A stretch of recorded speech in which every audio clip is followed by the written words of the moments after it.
Hey everybody, Ben here. Thanks for clicking on the video. Thanks for showing up for yourself each and every day. So I pulled a rune and we got Isa, stillness, almost like ice, stagnation. Who wants to be in a place like that? I will connect here, see if any visions come through, then pull some cards. If this resonates, feel free to like or comment. If it doesn't, don't make it fit. And let's melt this shit. Who wants to be there? There is always a reason, of course, why we're there. Maybe we're integrating things that we can't see, or we are healing things on the back circuit that we don't quite know. But in that place, maybe we needed a break, but also we might be antsy. I'm feeling antsy, like let's go, let's get out of here, let's see some progress somewhere. This may be a little loud, so you can turn down if that's the case, if you're sensitive.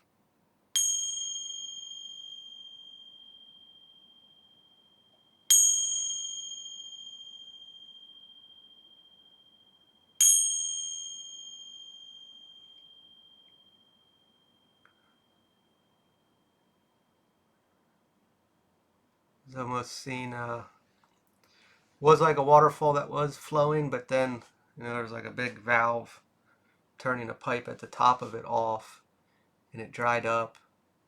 All the all the rocks you could kind of see like the way the water was drying was going back up the mountain, and now all the water's receding out of the basin or the pond, the lake at the bottom, and it's deserted. It's giving the idea that uh, maybe where we were dumping our energy was not a fertile place, or what we saw as the reward or the benefit, or where we're gonna plant our roots, was not fertile to sustain, you know, our experience. Now the pipe kind of it's kind of like if you're looking on top of wherever this pipe is, there's all these other possible waterfalls, and it was going like this. It didn't know which one to go. So maybe we are in a place where we don't know what to do. Uh, Maybe we have an idea that is, normalized. Like let's just use a job as an example. And I'm in this field. And yeah, I got education on it and I get paid this much because of my experience. And, as that pipe was moving, it was kind of going back and forth between two options. And I think one was, you know, it's coming through like a pipe dream, which is a dream that, yeah, we don't think it's going to happen. Let's put it in a time capsule and bury it and see if we got there in 20 years. Or the other option was staying in the same field, just working for someone else. But I really think that we want the dream, but obviously there's a level of fear. Are we qualified enough? Are we going to be able to make it? Are we going to be able to sustain a life that we want to live doing that? Very practical, basic thoughts. Uh, but when we really think about it, uh, uh, work is work. I'm not trying to take away the reality of the situation, but if it was just on the level of dumping into a company that's not appreciating us or is ran poorly and it's no accountability, it's just kind of pointless. Uh, we're obviously, and we want to stay in that field, we should probably find somewhere that will. Maybe we're looking at the industry as a whole and it's just a joke. You know, a lot of companies are like that now, and they just need NPCs. Not real people with real feelings working there. It's kind of a joke. But that dream, uh, sure we could go back into the same field at a different company maybe, and we're going to be experiencing the same thing. Sure, time will pass, more money will be had, but what will change? That is the question. What will change? Granted, the work idea was just an example. Relationships, I don't think we'd jump into one that quick if we just got out of one. Maybe if we're still in a place of a wounding and we're going to repeat those cycles again. Yeah, it wants that one too. Maybe a living situation, I don't like where I live, but do I really want to sign another year lease? Or do I want to pull the trigger and dump into a house? And sure, I can only maybe afford one that's ran down, but at least over time, everything I do there is going to be putting into it versus everything I do at a rental, I'm going to be putting into the landlord's pocket versus mine. So we had Nine of Wands reversed and the Hierophant reversed. Self-compassion and rebellion. This is really choosing you. We can look at the face value of things, very basic. We grow up, we go to school, we get educated, we get a job, we get a house, we start a family, and then we retire and we die. Rebelling against this idea, this system, this generalized path, but being able to look at ourselves and say, what do I get out of this? I was just doing a message before that went into splurging and giving back to ourselves. How, yes, if I buy this or I put this money into this, what's it actually going to do for me? And instead, we just look at it as spending money and I'm going to get this. But when we really look at, cost analysis is much farther than what's this tool or this item going to bring into my life or make my life easier. Removing that and looking more into how is it going to benefit me, emotionally. What is this going to do? If I'm going to this job in this field and I'm just doing it for a paycheck and the work's kind of mindless because I've surpassed the level that I need to know to do it, so it's kind of very easy for me. I'm not growing. It's not fulfilling me at all. It is mindless work at this point. But this dream, this goal, this is unknown. This is a totally new experience. I know I can do it, but I'm afraid. Or maybe I don't know I can do it. Maybe I'm a little worried. But just doing it, just going after these things. Because otherwise, it really feels like no matter what we do, if we just go back to the same field, it's going to be a repeat and time will pass. Maybe we need a little more time and that's okay. But I think the same outcome is going to be happening, How could it not? Dreams are there for a reason. Sometimes people say they're unattainable. The only thing that limits us is our mindset. Page of Swords reversed. I'm sorry, it came out sideways. But reversed is better judgment. And the other side is truth seeker. Seeking the truth in the grander scheme of things of what is this doing for me? And judgment, better judgment, seeing it for what it is and making decisions based upon that. Are we doing things for face value, as in monetary, the material reasonings and the ideas that have been established and we were raised in and indoctrinated into following this way or that way or doing things this way or that way?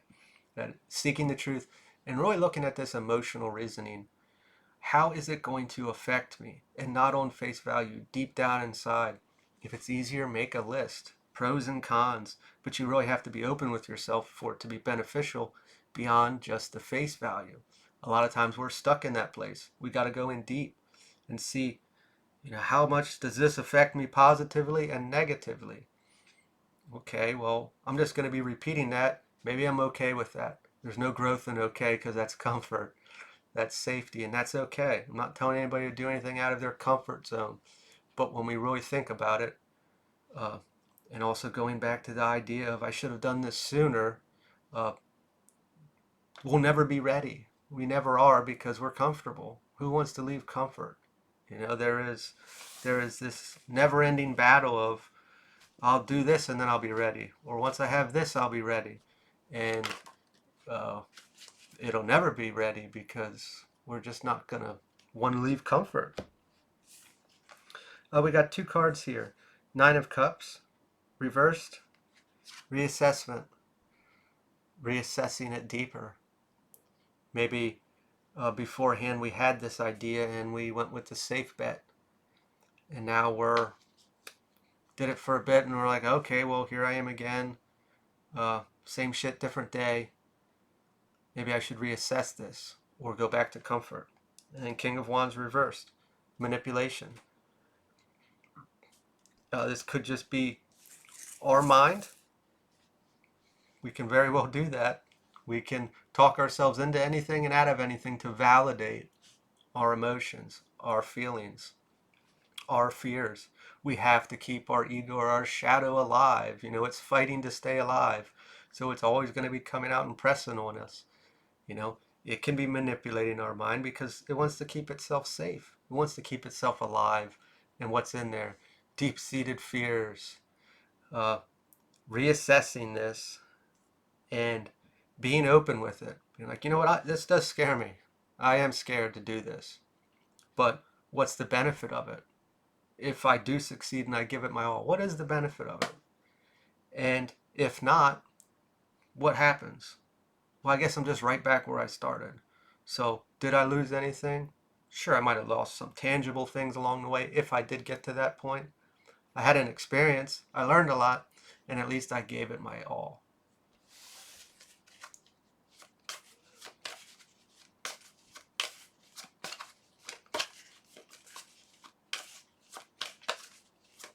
Yeah, going back to the rune of stagnancy. I'm not saying this is 100%, but a lot of people talk about, you know, divine timing.